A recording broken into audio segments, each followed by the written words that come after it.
ಭ್ರಷ್ಟಾಚಾರ ಅಂತಕ್ಕಂಥದ್ದು ಒಂದು ಸಾಮಾಜಿಕ ಸಮಸ್ಯೆ ಎಂದು ತಿಳಿದು ಸಮಾಜಶಾಸ್ತ್ರಜ್ಞರು ನಾವು ಅಭ್ಯಾಸವನ್ನು ಮಾಡ್ತಾರೆ. ಈ ಮೊದಲು ಭ್ರಷ್ಟಾಚಾರ ಅಂತಕ್ಕಂಥದ್ದು ಒಂದು ಸಾಮಾಜಿಕ ಸಮಸ್ಯೆ ಆಗಿರಲಿಲ್ಲ. ಯಾಕೆ ಅಂತಂದ್ರೆ ಭ್ರಷ್ಟಾಚಾರದ ಅದರ ಪ್ರಮಾಣ, ಅದರ ಸ್ವರೂಪ, ಅದರ ಗಾತ್ರ ಸಮಾಜದಲ್ಲಿ ಸೀಮಿತವಾದಂಥ ಕ್ಷೇತ್ರಗಳಲ್ಲಿ ಮಾತ್ರ ಇರ್ತಾ ಇತ್ತು. ಒಬ್ಬ ವ್ಯಕ್ತಿ ತನಗಾದಂತಹ ಕೆಲಸದ ಪ್ರಯುಕ್ತ ಸ್ವಸಂತೋಷದಿಂದ ಅಲ್ಪ ಸ್ವಲ್ಪ ಫೇವರ್ ಹಣವನ್ನು ಅಂತನ್ರಿ ಅಥವಾ ದವಸ ಧಾನ್ಯಗಳನ್ನು ಅಂತನ್ರಿ ಮುಂತಾದವುಗಳನ್ನು ಆ ಕೆಲಸ ಮಾಡಿಕೊಟ್ಟಂಥ ಅಧಿಕಾರಿಗಳಿಗೆ, ವ್ಯಕ್ತಿಗಳಿಗೆ ಸ್ವಸಂತೋಷದಿಂದ ಖುಷಿಯಿಂದ ಏನು ಮಾಡ್ತಾ ಇದ್ದ, ಕೊಡ್ತಾ ಇದ್ದಂಥ ಸಂಗತಿಯನ್ನು ನಾವು ಏನು ಮಾಡ್ತಾ ಇದ್ದೀವಿ, ಕಾಣ್ತಾ ಇದ್ದೀವಿ. ಕಾಲಕ್ರಮೇಣ ಏನಾಯಿತು ಅಂತಂದ್ರೆ ಮಾನವನಲ್ಲಿ ಆಸೆ ಆಕಾಂಕ್ಷೆಗಳು, ದುರಾಸೆಯ ಪ್ರವೃತ್ತಿ ಹೆಚ್ಚಾಗ್ತಾ ಬಂತು. ಯಾವ ಮನುಷ್ಯನಲ್ಲಿ ದುರಾಸೆಯ ಪ್ರವೃತ್ತಿ, ಆಸೆ ಆಕಾಂಕ್ಷೆಗಳು ಹೆಚ್ಚಾಗಿ ತೊಡಗಿದ್ವಲ್ಲ, ಅವಾಗ ಏನು ಮಾಡಿದ, as A matter of right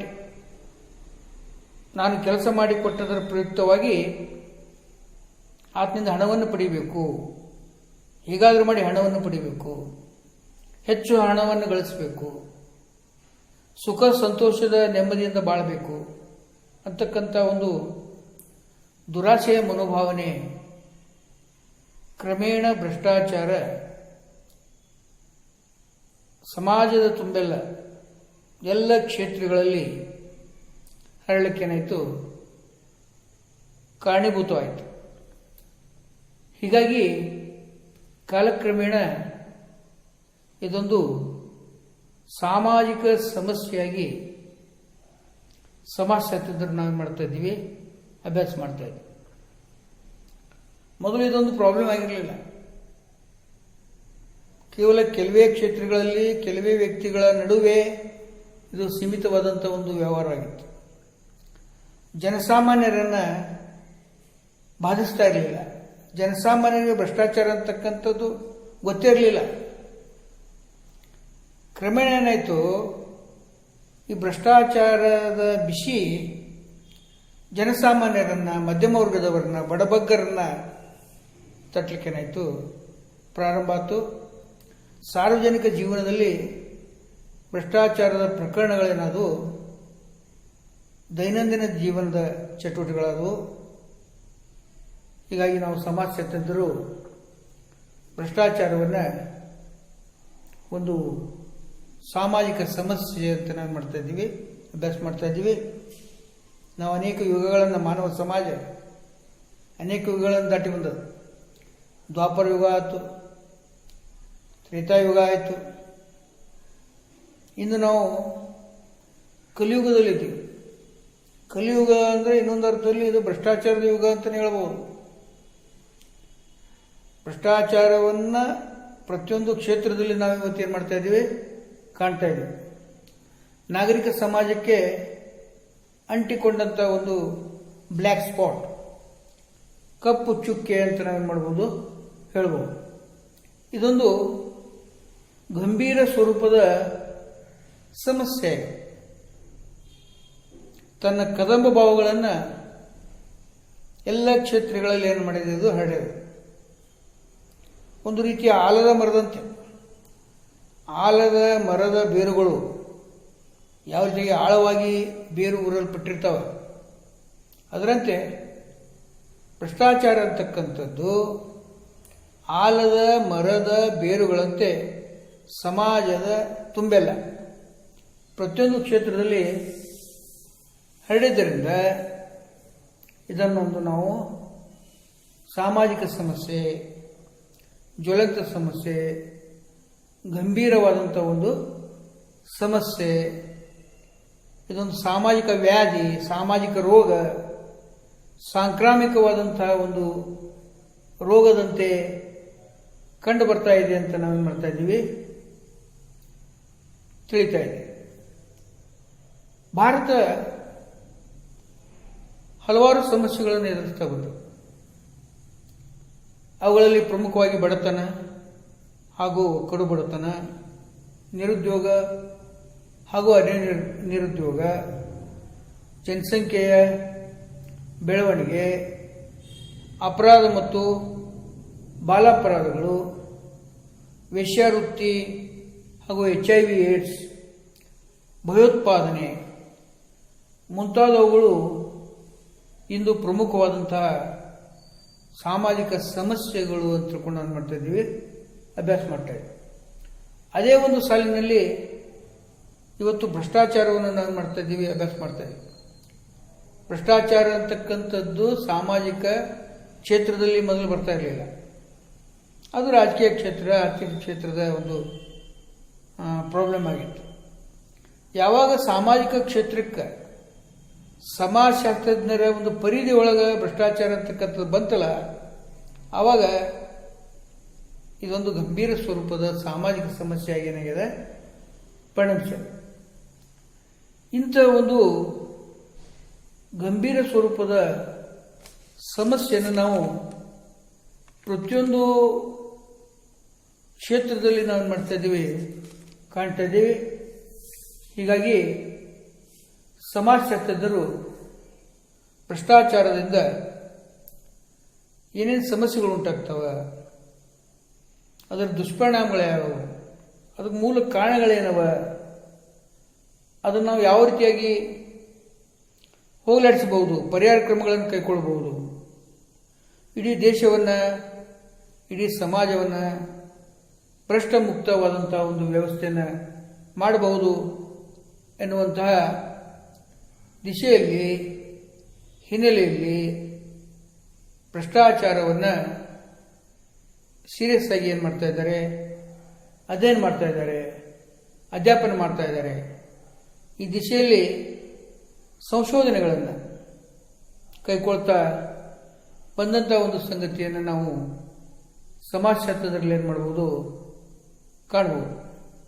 ಒಟ್ಟಿನಲ್ಲಿ ಭ್ರಷ್ಟಾಚಾರ ಅಂತಕ್ಕಂಥದ್ದು ಇಂದಿನ ಯುಗದ ಆಧುನಿಕ ಸಮಾಜದ ಒಂದು ಗಂಡಾಂತರವಾದಂಥ ಒಂದು ಸಮಸ್ಯೆ ಆಗಿದೆ, ಗಂಭೀರ ಸ್ವರೂಪದ ಸಮಸ್ಯೆ ಆಗಿದೆ, ಸಾಮಾಜಿಕ ಸಮಸ್ಯೆ ಆಗಿದೆ, ಜ್ವಲಂತವಾದಂತಹ ಸಮಸ್ಯೆ ಆಗಿದೆ ಅಂತಕ್ಕಂಥ ಮಾತನ್ನು ನಾವೇನು ಮಾಡ್ಬೋದು, ಹೇಳ್ಬೋದು. ಇಂದು ನಾವು ಮುಂದಿನ ಒಂದು ಉಪನ್ಯಾಸದಲ್ಲಿ ಭ್ರಷ್ಟಾಚಾರ ಅಂತಂದ್ರೆ ಏನು, ಅದರ ಅರ್ಥ ಏನು, ಅದರ ಒಂದು ಸ್ವರೂಪ ಯಾವ ರೀತಿಯಾಗಿ ಅದ ಅಂತಕ್ಕಂಥದ್ದನ್ನು ನಾವು ಮಾಡೋಣ ಅಂತ ನೋಡೋಣ. ನಾವು ಈ ವರ್ಗದಲ್ಲಿ ಭ್ರಷ್ಟಾಚಾರದ ಅರ್ಥ ಏನದ ಅಂತಕ್ಕಂಥದ್ದನ್ನು ನಾವು ತಿಳಿದುಕೊಳ್ತಕ್ಕಂಥ ಒಂದು ಪ್ರಯತ್ನವನ್ನು ಮಾಡೋಣ. ಭ್ರಷ್ಟಾಚಾರದ ಅರ್ಥ ವಿಶ್ಲೇಷಣೆ ಮಾಡುವುದು ಕಷ್ಟದಾಯಕವಾದ. ಭ್ರಷ್ಟಾಚಾರ ಅಂತಂದ್ರೆ ಏನು, ಎದಕ್ಕೆ ನಾವು ಭ್ರಷ್ಟಾಚಾರ ಅಂತ ಅನ್ಬೇಕು, ಭ್ರಷ್ಟಾಚಾರ ಅಂತ ಕರಿಬೇಕು ಅನ್ನೋದು ಒಂದು ವಿಚಾರಕ್ಕೆ ಹಚ್ಚತಕ್ಕಂಥ ಒಂದು ವಿಷಯವಾಗಿದೆ. ಭ್ರಷ್ಟಾಚಾರ ಅಂತಂದ್ರೆ ಭ್ರಷ್ಟ ಆಡಳಿತ ವ್ಯವಸ್ಥೆ, ದುರಾಡಳಿತ ವ್ಯವಸ್ಥೆ, ಅನೈತಿಕವಾದಂಥ ಒಂದು ವ್ಯವಹಾರ, ದುರ್ಮಾರ್ಗಗಳನ್ನು ಅನುಸರಿಸತಕ್ಕಂಥ ಒಂದು ಚಟುವಟಿಕೆ, ಕಾಯ್ದೆ ಬಾಹಿರವಾದಂಥ ಒಂದು ನಡವಳಿಕೆಗಳು, ಕರ್ತವ್ಯ ಲೋಪ ಎಸಗತಕ್ಕಂಥ ಒಂದು ಕೆಲಸ, ಅಧಿಕಾರದ ದುರುಪಯೋಗ, ಅಧಿಕಾರವನ್ನು ಸ್ವಾರ್ಥ ಸಾಧನೆಗಾಗಿ ಬಳಸಿಕೊಳ್ತಕ್ಕಂಥದ್ದು, ವೈಯಕ್ತಿಕ ಲಾಭಕ್ಕಾಗಿ ಸರ್ಕಾರ ಅಥವಾ ಸಮಾಜ ಕೊಟ್ಟಂತಹ ಒಂದು ಅಧಿಕಾರವನ್ನಾಗಲಿ, ಹುದ್ದೆಯನ್ನಾಗಲಿ, ಸ್ಥಾನಮಾನವನ್ನು ಇದನ್ನು ತನ್ನ ವೈಯಕ್ತಿಕ ಲಾಭಕ್ಕೆ, ತನಗೋಸ್ಕರ, ತನ್ನ ಹೆಂಡತಿ ಮಕ್ಕಳಿಗೋಸ್ಕರ, ತನ್ನ ಸಂಬಂಧಿಕರಿಗೋಸ್ಕರ, ತನ್ನ ಬೀಗರು ಬಿಜ್ಜರಿಗೋಸ್ಕರ, ತನ್ನ ನೆರೆಹೊರೆಯವರಿಗೋಸ್ಕರ, ತನಗೆ ಬೇಕಾದವರಿಗೆ ಬೇಕಾದಂತೆ ತನ್ನ ಮನಸ್ಸಿಗೆ ಬಂದಂತೆ ಕೆಲಸ ಕಾರ್ಯಗಳನ್ನು, ಲಾಭವನ್ನು ಮಾಡಿಕೊಡ್ತಕ್ಕಂಥ ಒಂದು ದುಷ್ಟ ಚಟುವಟಿಕೆಗೆ ಏನಂತ ಹೇಳ್ಬೋದು, ನಾವು ಭ್ರಷ್ಟಾಚಾರ ಅಂತ ನಾವು ಕರಿಬಹುದು. ಭ್ರಷ್ಟಾಚಾರದ ವಿರುದ್ಧ ರೂಪ ಸದಾಚಾರ, ಸದಾಚಾರದ ವಿರುದ್ಧ ಭ್ರಷ್ಟಾಚಾರ. ಇದಕ್ಕೆ ನಾವು ಸದಾಚಾರ ಅಂತ ಕರಿತೀವಿ, ಸಚ್ಚಾರಿತ್ರ್ಯ ಅಂತ ಕರಿತೀವಿ, ಸತ್ಯ ಜೀವನ ಅಂತ ಕರಿತೀವಿ. ಅದರ ವಿರುದ್ಧವಾಗಿ ನಡೆದುಕೊಳ್ತಕ್ಕಂತಹ ಎಲ್ಲ ರೀತಿಯ ನಡವಳಿಕೆಯ ಚಟುವಟಿಕೆಗಳಿಗೆ ಅಂತ ಅನ್ಬೋದು ಭ್ರಷ್ಟಾಚಾರ ಅಂತ ನಾವು ಕರಿಬಹುದು. ಈ ಭ್ರಷ್ಟಾಚಾರ ಅಂತಕ್ಕಂಥದ್ದು ಮಾನವ ಸಮಾಜಕ್ಕೆ ಅಂಟಿಕೊಂಡಂಥ ಒಂದು ವ್ಯಾಧಿ. ಇದೊಂದು ಭಯಂಕರವಾದಂಥ ಒಂದು ಜಡ್ಡು, ಸಾಂಕ್ರಾಮಿಕವಾದಂಥ ಒಂದು ರೋಗ ಅಂತ ನಾವು ಮಾಡ್ಬೋದು, ಹೇಳ್ಬೋದು. ಯಾಕಂದ್ರೆ ಭ್ರಷ್ಟಾಚಾರ ಅಂತಕ್ಕಂಥದ್ದು ಇದೊಂದು it is like A chain system ವ್ಯವಸ್ಥೆ ಅಂತ ಹೇಳ್ಬೋದು. ಒಬ್ಬ ವ್ಯಕ್ತಿ ಒಂದು ಕೆಲಸವನ್ನು ಮಾಡಿಸಿಕೊಳ್ಳುವ ಸಲುವಾಗಿ ಇನ್ನೊಬ್ಬರಿಂದ ಏನು ಮಾಡ್ತಾನೆ, ಹಣವನ್ನು ಪಡಿತಾನೆ. ಮತ್ತು ಹಣವನ್ನು ಪಡೆದ ಪ್ರಯುಕ್ತವಾಗಿ ಮತ್ತೆ ಕೆಲಸವನ್ನು ಮಾಡಿಕೊಡ್ತಾನೆ. ಹೀಗೆ ಹಣ ಕೊಡುವುದು, ಕೆಲಸ ಮಾಡಿಸ್ಕೊಳ್ಳೋದು, ಮತ್ತು ಕೆಲಸ ಮಾಡಿಕೊಡುವುದು, ಹಣ ಪಡೆಯುವುದು, ಹೀಗೆ ಒಂದು ಟೈಪ್ ಆಫ್ ಇದೊಂದು ವರ್ತುಳ ಇದ್ದಂತೆ ಅಂತಕ್ಕಂಥ ಒಂದು ಸಂಗತಿ ನಮಗೆ ಭಾಸ ಆಗ್ತದೆ. ಹೀಗಾಗಿ ಸದಾಚಾರದ ವಿರುದ್ಧ ನಡೆಯುವಂಥ ಎಲ್ಲ ಅವ್ಯವಹಾರಗಳಿಗೆ ಏನಂತ ಕರಿಬೋದು, ನಾವು ಭ್ರಷ್ಟಾಚಾರ ಅಂತ ಕರಿಬೋದು. ಈ ಭ್ರಷ್ಟಾಚಾರಕ್ಕೆ ಆಂಗ್ಲ ಭಾಷೆಯಲ್ಲಿ ಕರಪ್ಷನ್ ಅಂತ ಕರೀತಾರೆ. ಏನಂತ ಕರೀತಾರೆ? ಕರಪ್ಷನ್ ಅಂತ ಕರೀತಾರೆ. ಈ ಕರಪ್ಷನ್ ಅಂತಕ್ಕಂಥದ್ದು ಲ್ಯಾಟಿನ್ ಭಾಷೆಯ ಮೂಲದಿಂದ ಬಂದದ್ದು. ಲ್ಯಾಟಿನ್ ಭಾಷೆಯಿಂದ ಆಯ್ದುಕೊಳ್ಳಲಾಗಿದೆ. ಯಾವುದು? ಕರಪ್ಷನ್ ಅಂತಕ್ಕಂಥದ್ದು. ಈ ಕರಪ್ಷನ್ ಅಂತಕ್ಕಂಥದ್ದು ಎರಡು ಶಬ್ದಗಳ ಸಂಯೋಜನೆ ಆಗಿದೆ. ಕರಪ್ಷನ್ ಅಂತಕ್ಕಂಥದ್ದು ಏನದ? ಎರಡು ಶಬ್ದಗಳ ಸಂಯೋಜನೆ ಆಗಿದೆ. ಆ ಶಬ್ದಗಳು ಯಾವ್ಯಾವ ಅಂದರೆ ಕಮ್, COM ಕಮ್, ಇನ್ನೊಂದು ರೂಂಪ್ರೆ, RUMPRE ರೂಂಪ್ರೆ. ಕಮ್ ರೂಂಪ್ರೆ ಇದು ಕೂಡಿಕೊಂಡು ಕರಪ್ಷನ್ ಅಂತ ಇದೆ.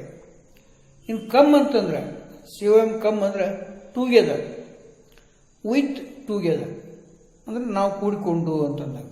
ಕಮ್ ಅಂದ್ರೆ ವಿತ್ ಟುಗೆದರ್, ಕೂಡಿಕೊಂಡು. ರೂಂಪ್ರೆ ಅಂದ್ರೆ ಟು ಬ್ರೇಕ್ ಅಂದ್ರೆ ಒಡೆಯೋದು, ನಾಶಪಡಿಸೋದು, ದೋಷಗೊಳಿಸೋದು, ಅಪ್ರಾಮಾಣಿಕತನದಿಂದ ವರ್ತಿಸೋದು. ಅಂದರೆ ಒಬ್ಬ ವ್ಯಕ್ತಿ, ಒಂದು ಸಂಘ, ಒಂದು ಸಂಸ್ಥೆ ಅಥವಾ ಎಲ್ಲ ಸದಸ್ಯರು ಕೂಡಿಕೊಂಡು ವ್ಯವಸ್ಥೆಯನ್ನು ಹದಗೆಡಿಸೋದು, ವ್ಯವಸ್ಥೆಯನ್ನು ಹಾಳು ಮಾಡೋದು, ವ್ಯವಸ್ಥೆಯನ್ನು ಅವ್ಯವಸ್ಥಿತವನ್ನಾಗಿ ಮಾಡುವುದೇ ಭ್ರಷ್ಟಾಚಾರ ಅಂತಕ್ಕಂಥ ಒಂದು ಅರ್ಥವನ್ನು ನಾವೆಲ್ಲ ಏನು ಮಾಡ್ತೀವಿ, ಕಾಣ್ತೀವಿ. ಹೀಗೆ ಭ್ರಷ್ಟಾಚಾರ ಇದು ಅಪ್ರಾಮಾಣಿಕತನದಿಂದ ಕೂಡಿರ್ತಕ್ಕಂಥ ವ್ಯವಸ್ಥೆ. ಒಂದು ರೀತಿಯಲ್ಲಿ ಭ್ರಷ್ಟಾಚಾರ ಅಂದರೆ ಹೊಲಸು ವಾತಾವರಣ ಇರ್ತಕ್ಕಂಥ ಒಂದು ಸಮಾಜ. ಅಲ್ಲಿ ಗುಂಡಾಗಳು, ದಾದಾಗಿರಿ ಮಾಡ್ತಕ್ಕಂಥವ್ರು, ಲಫಂಗರು, ಲುಚ್ಚಾಗಳು, ತುಡುಗರು, ಕಳ್ಳತನ ಮಾಡುವವರು, ಮೋಸ ಮಾಡುವವರು, ವಂಚನೆ ಮಾಡುವವರು, ಇವರೆಲ್ಲರೂ ಕೂಡಿಕೊಂಡು ರಚನೆ ಮಾಡಿಕೊಂಡಂಥ ಒಂದು ವ್ಯವಸ್ಥೆಗೆ ನಾವು ಏನಂತ ಕರಿಬೋದು, ಭ್ರಷ್ಟಾಚಾರ ಅಂತ ಕರಿಬೋದು. ಈ ಭ್ರಷ್ಟಾಚಾರ ಅಂತಕ್ಕಂಥದ್ದು ನಾವು ಇಂದು ಸಮಾಜದ ಪ್ರತಿಯೊಂದು ಕ್ಷೇತ್ರದಲ್ಲಿ ನಾವು ಕಾಣ್ತಾ ಇದ್ದೀವಿ. ಸಾರ್ವಜನಿಕ ಕ್ಷೇತ್ರದಲ್ಲಿ ಭ್ರಷ್ಟಾಚಾರ ತಾಂಡವ ನೃತ್ಯವನ್ನು ಆಡ್ತಾ ಇದೆ.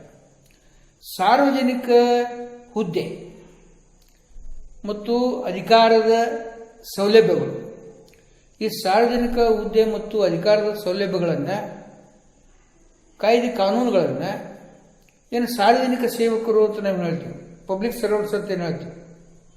ಈ ಸಾರ್ವಜನಿಕ ಸೇವಕರು, ನೌಕರ ವರ್ಗದವರು, ಅಧಿಕಾರಿ ವರ್ಗದವರು, ಸ್ವಯಂ ಸೇವಾ ಸಂಘಟನೆಯ ಸಂಸ್ಥೆಯ ಸದಸ್ಯರು ತಮ್ಮ ಸ್ವಂತಕ್ಕಾಗಿ, ತಮ್ಮ ವೈಯಕ್ತಿಕ ಲಾಭಕ್ಕಾಗಿ, ತಮ್ಮ ಸ್ವಾರ್ಥ ಸಾಧನೆಗೋಸ್ಕರ, ತಮ್ಮ ದುರಾಶೆಗಳನ್ನು ಈಡೇರಿಸಿಕೊಳ್ಳುವ ಸಲುವಾಗಿ ಮಟೀರಿಯಲ್ ಬೆನಿಫಿಟ್ ಅಂದರೆ ಭೌತಿಕ ವಸ್ತುಗಳ ಅನುಕೂಲತೆಯನ್ನು ಪಡೆದುಕೊಳ್ಳುವ ಸಲುವಾಗಿ ಬೇಕಾದವರಿಗೆ ತಮ್ಮ ಮನಸ್ಸೋ ಇಚ್ಛೆಗೆ ತಕ್ಕಂತೆ ಬೇಕಾದಂತಹ ಸಂದರ್ಭದಲ್ಲಿ ಈ ಸರ್ಕಾರ ರಚನೆ ಮಾಡಿರ್ತಕ್ಕಂಥ ನಿಯಮಾವಳಿಗಳನ್ನು ತಮ್ಮ ಮೂಗಿನ ನೇರಕ್ಕೆ ವಿವೇಚನೆಯನ್ನು ಮಾಡಿ ಅವುಗಳನ್ನು ಮಿಸ್ಯೂಸ್ ಮಾಡಿಕೊಳ್ಳೋದು, ಅವುಗಳನ್ನೇನದ ದುರುಪಯೋಗ ಪಡಿಸಿಕೊಳ್ಳೋದು, ಇಮ್ಮೋರಲ್ದಿಂದ ಅನೈತಿಕತೆಯಿಂದ ಮಿಸ್ಯೂಸನ್ನು ಮಾಡಿಕೊಂಡು ತಮ್ಮ ಲಾಭವನ್ನು ಮಾಡಿಕೊಂಡು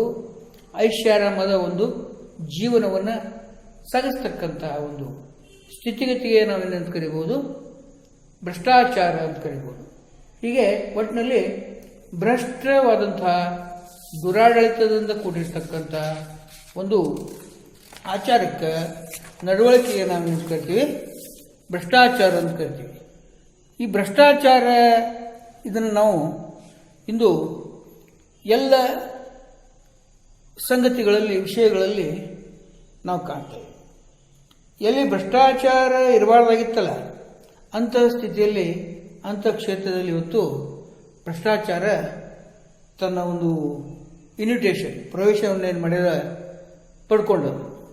ಹೀಗೆ ಭ್ರಷ್ಟಾಚಾರ ಅಂತಕ್ಕಂಥದ್ದೇನದ ಸಮಾಜ ಬಾಹಿರವಾದಂತಹ, ಅನೈತಿಕವಾದಂತಹ, ಅವ್ಯವಹಾರಗಳಿಂದ ಕೂಡಿರ್ತಕ್ಕಂಥ ಒಂದು ವ್ಯವಸ್ಥೆ ಅಂತಕ್ಕಂಥ ಒಂದು ವಿಚಾರಕ್ಕೆ ಬರ್ತಾ ಇದೆ. ಈ ಭ್ರಷ್ಟಾಚಾರಿ ಅಂದರೆ ಯಾರು? ಭ್ರಷ್ಟಾಚಾರಿ ಅಂದರೆ ಕರಪ್ಟ್ ಪರ್ಸನ್. ಭ್ರಷ್ಟಾಚಾರಿ ಅಂದರೆ ಭ್ರಷ್ಟ ಆಡಳಿತ ವ್ಯವಸ್ಥೆಯನ್ನು ಮಾಡ್ತಕ್ಕಂಥ ವ್ಯಕ್ತಿಗೆ ನಾವು ಭ್ರಷ್ಟಾಚಾರಿ ಅಂತ ಕರಿಬೋದು. ಅಂದರೆ ತನಗೆ ಸಿಕ್ಕಂಥ ಸೌಲಭ್ಯವನ್ನು, ಅಧಿಕಾರವನ್ನು,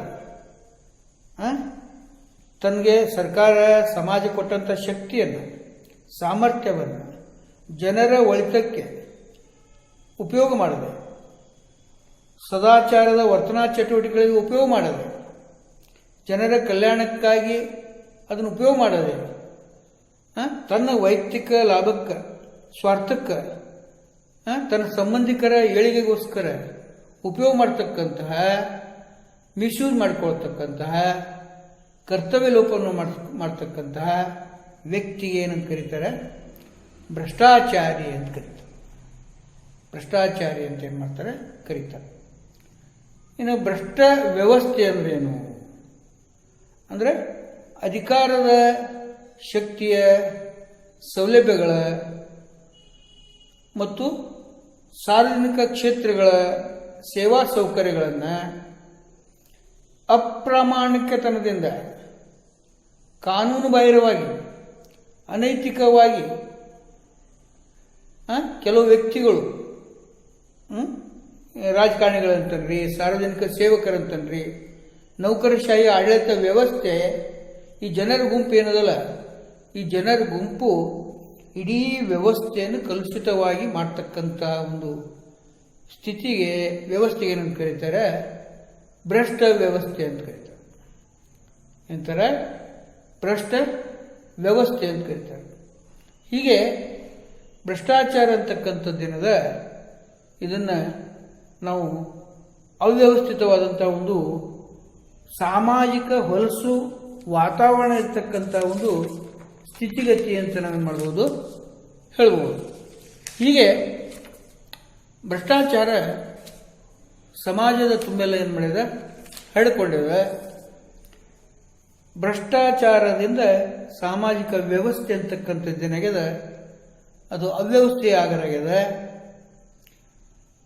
ನ್ಯಾಯವಾಗಿ ಸಿಗಬೇಕಾದದಕ್ಕಿಂತಲೂ ಹೆಚ್ಚಾಗಿ ಪಡೆದುಕೊಳ್ತಕ್ಕಂಥ ಒಂದು ವ್ಯಕ್ತಿಯ ಭ್ರಷ್ಟ ಮನೋಭಾವನೆಯ ಧೋರಣೆಯಾಗಿದೆ ಅಂತಕ್ಕಂಥ ಒಂದು ವಿಚಾರವನ್ನು ನಾವು ಮಾಡ್ಬೋದು, ಕಾಣ್ಬೋದು. ಭ್ರಷ್ಟಾಚಾರ ಇಂದು ಎಲ್ಲ ಕ್ಷೇತ್ರಗಳಲ್ಲಿ ನಾವು ಮಾಡ್ತಾ ಇದ್ದೀವಿ, ಕಾಣ್ತಾ ಇದ್ದೀವಿ. ಭ್ರಷ್ಟಾಚಾರ ಇಲ್ಲದೇ ಇರ್ತಕ್ಕಂಥ ಒಂದು ವ್ಯವಸ್ಥೆಯನ್ನು ನಾವು ಇವತ್ತು ಕಾಣಲಿಕ್ಕೆ ಏನಾಗಂಗಿಲ್ಲ, ಸಾಧ್ಯ ಆಗಂಗಿಲ್ಲ. ಕೇವಲ ಇದೊಂದು ಕನಸಿನಲ್ಲಿ ನಾವು ಭ್ರಷ್ಟಾಚಾರ ಇಲ್ಲದೇ ಇರ್ತಕ್ಕಂಥ ಒಂದು ವ್ಯವಸ್ಥೆಯನ್ನು ನಾವು ಮಾಡ್ತಾ ಇದ್ದೀವಿ, ಕಾಣ್ತಾ ಇದ್ದೀವಿ. ಇಂದು ಎಲ್ಲಿ ನೋಡಿದಲ್ಲಿ ಭ್ರಷ್ಟಾಚಾರ ಏನಾಗ್ತಾ ಇದೆ, ತಾಂಡವ ನೃತ್ಯ ಆಗ್ತಾ ಇದೆ. ಉದಾಹರಣೆಗೆ ಹೇಳ್ಕೊಂಡು ಈ ಕಾಂಟ್ರಾಕ್ಟರ್ಸ್ ಏನಿದ್ದಾರೆ, ಈ ಕಟ್ಟಡ ಗುತ್ತಿಗೆದಾರ ಏನಿದ್ದಾರೆ, ಕಳಪೆ ಮಟ್ಟದ ಸರಕುಗಳನ್ನು ಉಪಯೋಗ ಮಾಡಿ ರಸ್ತೆ, ಸೇತುವೆ, ದೊಡ್ಡ ದೊಡ್ಡ ಕಟ್ಟಡಗಳನ್ನು ಕಟ್ಟತಕ್ಕಂಥದ್ದನ್ನು ನಾವು ಕಾಣ್ತಾ ಇದ್ದೀವಿ. ಶಿಕ್ಷಣ ಸಂಸ್ಥೆಯವರು ವಿದ್ಯಾರ್ಥಿಗಳಿಗೆ ಪರೀಕ್ಷೆಯಲ್ಲಿ ಕಾಪಿ ಮಾಡಿಸೋದು, ಪ್ರಶ್ನೆ ಪತ್ರಿಕೆಯನ್ನು ಔಟ್ ಮಾಡುವುದು, ಅಕ್ರಮ ಅಂಕಪಟ್ಟಿಯನ್ನು ತಯಾರು ಮಾಡಿಕೊಡುವುದು, ಹೀಗೆ ವಿವಿಧ ಶೈಕ್ಷಣಿಕ ಅಕ್ರಮ ಚಟುವಟಿಕೆಗಳಲ್ಲಿ ತೊಡಗಿರ್ತಕ್ಕಂಥದ್ದನ್ನು ನಾವು ಮಾಡ್ತಾ ಇದ್ದೀವಿ, ಕಾಣ್ತಾ ಇದ್ದೀವಿ. ಅದರಂತೆ ಆಸ್ಪತ್ರೆಗಳಲ್ಲಿ ವೈದ್ಯರು ರೋಗಿಗಳಿಗೆ ಅನವಶ್ಯಕವಾಗಿ ಔಷಧಗಳನ್ನು ಬರೆದುಕೊಡುವುದು, ಔಷಧಿ ವ್ಯಾಪಾರಸ್ಥರಿಂದ ಕಮಿಷನ್ ಪಡೆಯುವುದು, ಅನವಶ್ಯಕ ತಪಾಸಣೆಗಾಗಿ ಈ ಸ್ಕ್ಯಾನಿಂಗು, ಬ್ಲಡ್ ಟೆಸ್ಟು ಮುಂತಾದವುಗಳಿಗೆ ಹಣವನ್ನು ಖರ್ಚು ಮಾಡಿಸೋದು, ಮುಂತಾದ ಅಕ್ರಮ ವ್ಯವಹಾರಗಳನ್ನು ನಾವು ಕಾಣ್ತೀವಿ. ಅಂಥ ಅಕ್ರಮ ಚಟುವಟಿಕೆಗಳ ಮೂಲಕ ಇವತ್ತು ಆರೋಗ್ಯದ ಕ್ಷೇತ್ರದಲ್ಲಿ ಏನಾಗ್ತಾ ಇದೆ, ಭ್ರಷ್ಟಾಚಾರ ನಡೀತಾ ಇದೆ. ವ್ಯಾಪಾರಸ್ಥರು ಹೆಚ್ಚಿನ ಒಂದು ಲಾಭವನ್ನು ಪಡೆದುಕೊಳ್ಳಬೇಕು ಅಂತಕ್ಕಂಥ ಒಂದು ಹಿನ್ನೆಲೆಯಲ್ಲಿ ಈ ಆರ್ಟಿಫಿಷಿಯಲ್ ಆಗಿ ಫುಡ್ ಗ್ರೇನ್ಸ್ಗಳನ್ನು, ಆಹಾರಧಾನ್ಯಗಳ ಕೃತ್ರಿಮ ಸ್ಕೇರ್ಸಿಟಿಯನ್ನು ಸೃಷ್ಟಿ ಮಾಡಿ ಹೆಚ್ಚಿನ ಬೆಲೆಗೆ ಮಾರಾಟ ಮಾಡ್ತಕ್ಕಂಥದ್ದನ್ನು, ಅದರಿಂದ ಆಹಾರಧಾನ್ಯಗಳಲ್ಲಿ ಕಲಬೆರಕೆ ಮಾಡ್ತಕ್ಕಂಥದ್ದನ್ನು, ತಕಡಿ ಹೊಡಿತಕ್ಕಂಥದ್ದನ್ನು ನಾವು ಕಾಣ್ತಾ ಇದ್ದೀವಿ. ಸರ್ಕಾರಿ ಅಧಿಕಾರಿಗಳು ಈ ಗುತ್ತಿಗೆದಾರರಿಗೆ ಬಿಲ್ ಪೇಮೆಂಟ್ ಮಾಡಬೇಕಾದ್ರೆ ಕಮಿಷನ್ ಪಡೆಯುವುದು, ಇಂತಿಷ್ಟು ಕಮಿಷನ್ ಪಡೆಯುವುದು, ಲಂಚ ತೆಗೆದುಕೊಳ್ಳುವುದು, ಮತ್ತು ಬ್ಯಾಂಕ್ಗಳಲ್ಲಿ ಸಾಲ ಶಾಂಕ್ಷನ್ ಮಾಡಬೇಕಾದ್ರೆ ಕಮಿಷನ್ ಪಡೆಯುವುದು, ಹೀಗೆ ಎಲ್ಲ ಕ್ಷೇತ್ರಗಳಲ್ಲಿ, ಧಾರ್ಮಿಕ ಕ್ಷೇತ್ರಗಳಲ್ಲಿ ಕೂಡ ನಾವಿವತ್ತು ಭ್ರಷ್ಟಾಚಾರವನ್ನು ನಾವು ಕಾಣ್ತಾ ಇದ್ದೇವೆ. ಯಾರು ರೊಕ್ಕ ಕೊಡ್ತಾರೋ ಅವರಿಗೆ ಮೊದಲ ದೇವರ ದರ್ಶನ ಮಾಡಿಸ್ತಕ್ಕಂಥದ್ದು, ಹೀಗೆ ಪ್ರತಿಯೊಂದು ಕ್ಷೇತ್ರದಲ್ಲಿ ಇವತ್ತು ಹಗರಣಗಳು, ಭ್ರಷ್ಟಾಚಾರದ ಪ್ರಕರಣಗಳು ಏನಾಗ್ತಾ ಇದ್ದಾವೆ, ಕಂಡು ಬರ್ತಾ ಇದ್ದಾವೆ. ಹೀಗೆ ಭ್ರಷ್ಟಾಚಾರ ಸಾರ್ವಜನಿಕ ಜೀವನದಲ್ಲಿ ಹಾಸು ಹೊಕ್ಕಾದಂತಹ ಒಂದು ಏನಾಗಿದೆ ಸ್ಥಿತಿಗತಿ ಏನಾಗಿದೆ ಆಗಿದೆ. ಒಟ್ಟಿನಲ್ಲಿ ಭ್ರಷ್ಟಾಚಾರ ಅಂತಂದ್ರೆ ಯಾವುದೇ ವ್ಯಕ್ತಿ ಅಥವಾ ಸಂಘ ಅಥವಾ ಸಂಸ್ಥೆಗಳು, ಸಂಸ್ಥೆಯ ಸದಸ್ಯರು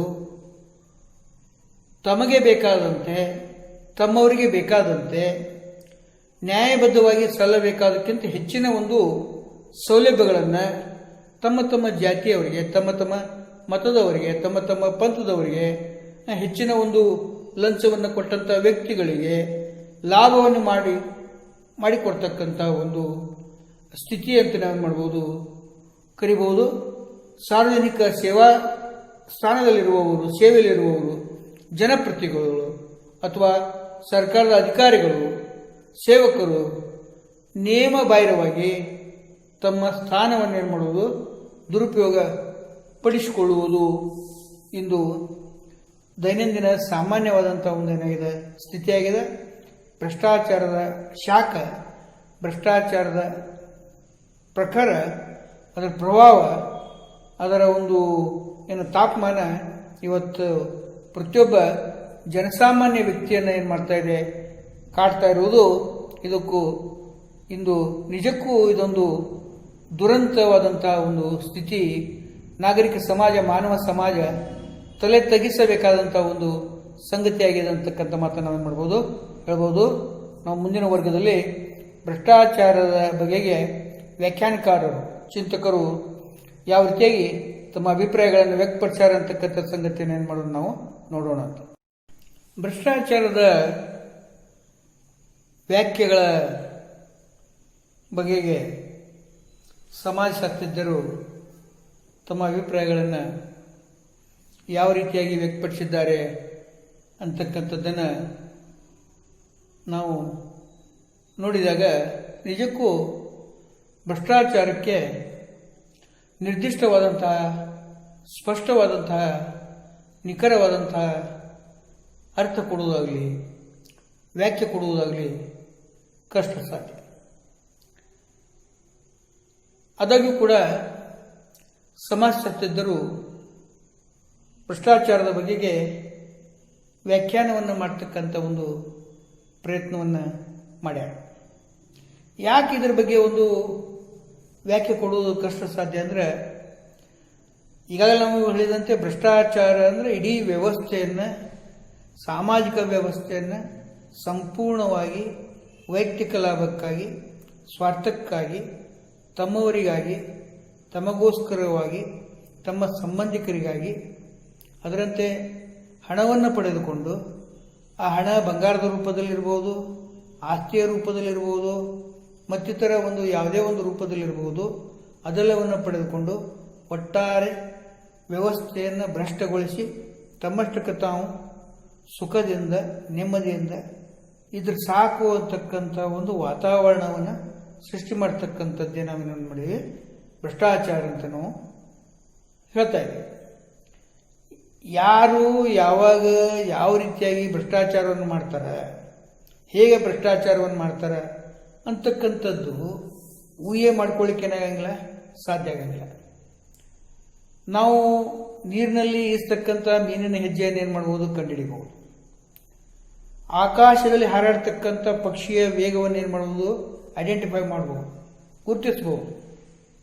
ಅದರಂತೆ ಉಸುಕಿನೊಳಗಿನಲ್ಲಿ ಹಾಕಿದಂಥ ಎಣ್ಣೆಯನ್ನು ಪುನಃ ಏನು ಮಾಡ್ಬೋದು, ತೆಗಿಬಹುದು. ನೀರೊಳಗೆ ಬರೆದಂಥ ಅಕ್ಷರವನ್ನು ಗುರುತಿಸಬಹುದು.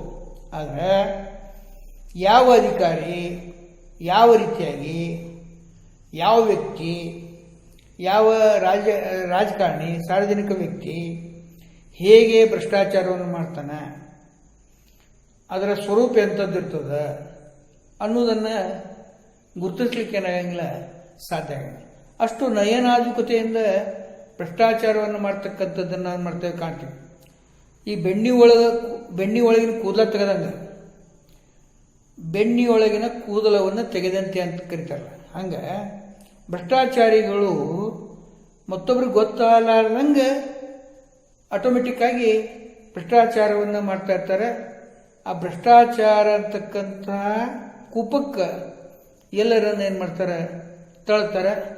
ಯಾರದಕ್ಕೆ ಸಹಕಾರವನ್ನು ಕೊಡೋದಿಲ್ಲ, ಯಾರು ಅವರಿಗೆ ಅನುಕೂಲಕರವಾದಂಥ ಸನ್ನಿವೇಶಗಳನ್ನು ಸೃಷ್ಟಿ ಮಾಡೋದಿಲ್ಲ ಅಂಥವರನ್ನು ಅವರು ಕೊಲೆ ಮಾಡಲಿಕ್ಕೆ ಕೂಡ ಏನು ಮಾಡಂಗಿಲ್ಲ, ಹೆಸಂಗಿಲ್ಲ. ಒಂದು ಅನೇಕ ಅಧಿಕಾರಿಗಳು, ಪ್ರಾಮಾಣಿಕ ವ್ಯಕ್ತಿಗಳು ಇವತ್ತು ಆತ್ಮಹತ್ಯೆಯನ್ನು ಮಾಡ್ಕೊಳ್ತಾ ಇದ್ದಾರೆ, ಕೊಲೆ ಆಗ್ತಾ ಇದ್ದಾರೆ. ಆ ನೌಕರಿಯನ್ನು ಅರ್ಧಕ್ಕೆ ಬಿಟ್ಟು ರೆಸಿಗ್ನೇಷನ್ ಕೊಟ್ಟು ಮನೆಗೆ ಹೋಗ್ತಾ ಇದ್ದಾರೆ. ಕಾರಣ ಏನು ಅಂದರೆ ಭ್ರಷ್ಟ ವ್ಯವಸ್ಥೆಯ ವ್ಯಕ್ತಿಗಳು ಅಷ್ಟು ಆಳವಾಗಿ ಏನು ಮಾಡ್ತಾ ಇದ್ದಾರೆ, ವ್ಯವಸ್ಥೆಯನ್ನು ಕಲುಷಿತಗೊಳ್ತಾ ಇದ್ದಾರೆ, ಹದಗೆಡಿಸ್ತಾ ಇದ್ದಾರೆ. ಹೀಗಾಗಿ ಎದಕ್ಕೆ ನಾವು ಭ್ರಷ್ಟಾಚಾರವಂತ ಅನ್ಬೇಕು ಅನ್ನೋದ್ರ ಬಗ್ಗೆ ವ್ಯಾಖ್ಯೆ ಕೊಡುವುದೇನಾಗಿದೆ, it is very difficult task ಆಗಿದೆ. ಅದಾಗೂ ಕೂಡ ಕೆಲವು ಸಮಾಜಶಾಸ್ತ್ರಜ್ಞರು ತಮ್ಮ ಅಭಿಪ್ರಾಯಗಳನ್ನು ವ್ಯಕ್ತಪಡಿಸಿರುವುದನ್ನು ನಾವು ಈ ರೀತಿಯಾಗಿ ನೋಡ್ಬೋದು. ಅದರಲ್ಲಿ CB ಮೆಮೋರಿಯಾ ಅಂತಕ್ಕಂಥ ಸಮಾಜಶಾಸ್ತ್ರಜ್ಞ ತನ್ನ ಪುಸ್ತಕದಲ್ಲಿ ಸಾಮಾಜಿಕ ಸಮಸ್ಯೆಗಳು ಮತ್ತು ಸಾಮಾಜಿಕ ವಿಘಟನೆ ಅಂತಕ್ಕಂಥ ಒಂದು ಪುಸ್ತಕದಲ್ಲಿ ಏನು ಹೇಳ್ತಾ ಇದ್ದಾನೆ ಅಂದರೆ, ಸಾರ್ವಜನಿಕವಾದಂಥ ಹುದ್ದೆ ಏನದ, ಸಾರ್ವಜನಿಕ ಹುದ್ದೆ, ಪಬ್ಲಿಕ್ ಏನೋ ಒಂದು ಪವರ್ ಕೊಟ್ಟಿರ್ತದೆ, ಸ್ಪೆಷಲ್ ಒಂದು ಪೊಸಿಷನ್ ಕೊಟ್ಟಿರ್ತದೆ, ವಿಶೇಷವಾದಂಥ ಒಂದು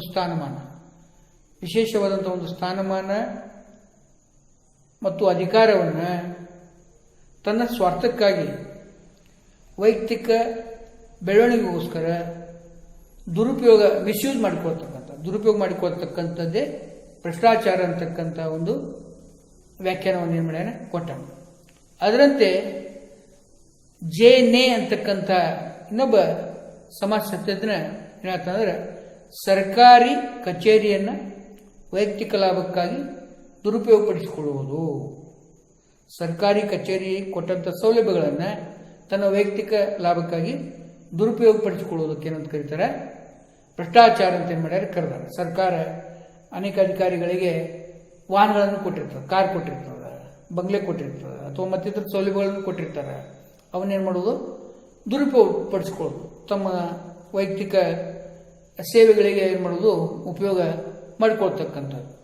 ಅದರಂತೆ ಎಂಡ್ರಸ್ಕಿ ಅಂತಕ್ಕಂಥ ಇನ್ನೊಬ್ಬ ಸಮಾಜ ಚಿಂತಕನ ಅಭಿಪ್ರಾಯದಂತೆ ಆತ ಏನು ವ್ಯಕ್ತಪಡಿಸ್ತಾ ಇದ್ದಾರೆ, ಕಾಯ್ದೆ ಕಾನೂನುಗಳನ್ನು, ಲಾಸ್ ಆ್ಯಂಡ್ ಲೆಜಿಸ್ಲೇಷನ್ಸ್, ಕಾಯ್ದೆ ಕಾನೂನುಗಳನ್ನು, ನಿಯಮಾವಳಿಗಳನ್ನು, ರೂಲ್ಸ್ ಆ್ಯಂಡ್ ರೆಗ್ಯುಲೇಷನ್ಸ್ ಏನವ, ಕಾಯ್ದೆ ಕಾನೂನುಗಳನ್ನು, ನಿಯಮಾವಳಿಗಳನ್ನು ಸಾರ್ವಜನಿಕ ಅಧಿಕಾರಕ್ಕಾಗಿ ಬಳಸಿಕೊಳ್ಬೇಕಾದಂಥ ನಿಯಮಾವಳಿಗಳನ್ನು ವೈಯಕ್ತಿಕ ಲಾಭಕ್ಕಾಗಿ, ಪ್ರೈವೇಟ್ ಪ್ರಾಫಿಟ್ ಸಂಬಂಧ ವೈಯಕ್ತಿಕ ಲಾಭಕ್ಕಾಗಿ ಆ ನಿಯಮಾವಳಿಗಳನ್ನು ತಿರುಚುವುದು, ಆ ನಿಯಮಾವಳಿಗಳನ್ನು ದುರುಪಯೋಗಪಡಿಸಿಕೊಳ್ಳುವುದು, ಆ ನಿಯಮಾವಳಿಗಳ ಅರ್ಥವನ್ನು ತಮ್ಮ ಮೂಗಿನ ನೇರಕ್ಕೆ ಮಾಡಿಕೊಂಡು ತಮಗೆ ಅನುಕೂಲ ಆಗುವ ಹಾಗೆ, ತಮ್ಮವರಿಗೆ ಅನುಕೂಲ ಆಗುವ ಹಾಗೆ ಅರ್ಥೈಸಿಕೊಳ್ತಕ್ಕಂಥ ಒಂದು ವಿಧಾನಕ್ಕೆ ಏನಂತ ಕರೆದ್ರು, ಭ್ರಷ್ಟಾಚಾರ ಅಂತಕ್ಕಂಥ ಮಾತನ್ನು ಏನು ಮಾಡ್ತಾರೆ, ಎಂಡ್ರಸ್ಕಿ ಅವರು ಹೇಳ್ತಾರೆ. ಅದರಂತೆ ಜೆ.ಎಸ್. ಭಾರ್ಗವ್ ಅಂತಕ್ಕಂಥ ಇನ್ನೊಬ್ಬ ಸಮಾಜ ಚಿಂತಕ ಏನು ಹೇಳ್ತಾನಂದ್ರೆ, ಸಾರ್ವಜನಿಕ ಸೇವಕ ಅಂದ್ರೆ ಸಾರ್ವಜನಿಕ ಸೇವಕರು, MLA ಅನ್ರಿ, MP ಅನ್ರಿ, ಚುನಾಯಿತ ಪ್ರತಿನಿಧಿಗಳಂತನ್ರಿ, ಅಥವಾ ಸ್ವಯಂ ಸೇವಾ ಸಂಸ್ಥೆಗಳ ಅಧ್ಯಕ್ಷತೆ ಸ್ಥಾನವನ್ನು ಪಡ್ಕೊಂಡವರು ಅಂತನ್ರಿ, ನಿಗಮ ಮಂಡಳಿಗಳ ಅಧ್ಯಕ್ಷತೆ ಅಂತನ್ರಿ, ಅವರು ಸಾರ್ವಜನಿಕ ಸೇವಕರು ತನಗಾಗಿ, ತನ್ನ ಕುಟುಂಬದ ಸದಸ್ಯರಿಗಾಗಿ, ತನ್ನ ಬಂಧು ಬಳಗದವರಿಗಾಗಿ, ತನ್ನ ಗೆಳೆಯರಿಗಾಗಿ, ತನ್ನ ನೆರೆಹೊರೆಯವರಿಗಾಗಿ ಅನುಕೂಲತೆಯನ್ನು ಮಾಡಿಕೊಡ್ತಕ್ಕಂಥ ಒಂದು ಹಿನ್ನೆಲೆಯಲ್ಲಿ ಕರ್ತವ್ಯ ಲೋಪವನ್ನು ಮಾಡ್ತಕ್ಕಂಥ ಒಂದು ಸ್ಥಿತಿಗತಿಗೆ ಏನಂತ ಕರೀತಾರೆ, ಭ್ರಷ್ಟಾಚಾರ ಅಂತ ಕರೀತಾರೆ.